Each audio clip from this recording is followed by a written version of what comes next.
der er jo kommet flere dyr herude, men for første gang så er de dyr, der er kommet ud, faktisk ikke nogen, jeg har købt. Jeg har fået gedekid. Alle de geder, jeg havde sidste år, alle de 3 gimmer, der var, fik kid. De 2 af dem, de går udenfor med deres kid. Det var faktisk dem, der var helt nye sidste år, og det klarer de bare rigtig godt.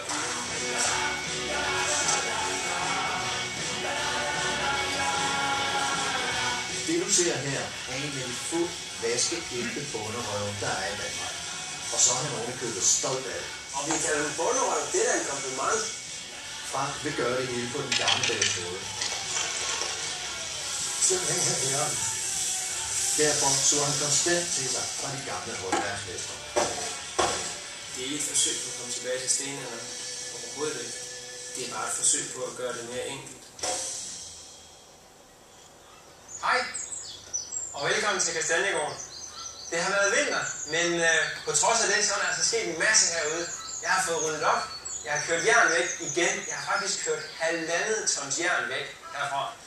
Men nu er der faktisk heller ikke meget mere jern, der skal væk herfra, andet end at det kan være bag på Toyotaen. Udover det, så har jeg fået nogle flere dyr, og jeg har fået ordnet nogle småting rundt omkring. Jeg har fået bygget lidt mere på husene. Men det mest synlige, der er sket herude, det er nok kastanjetræet. Kastanjetræet er blevet alt for stort, så derfor så har jeg givet en ordentlig beskæring. Jeg er meget spændt på, om det kommer igen, men må ikke nok det skal gå.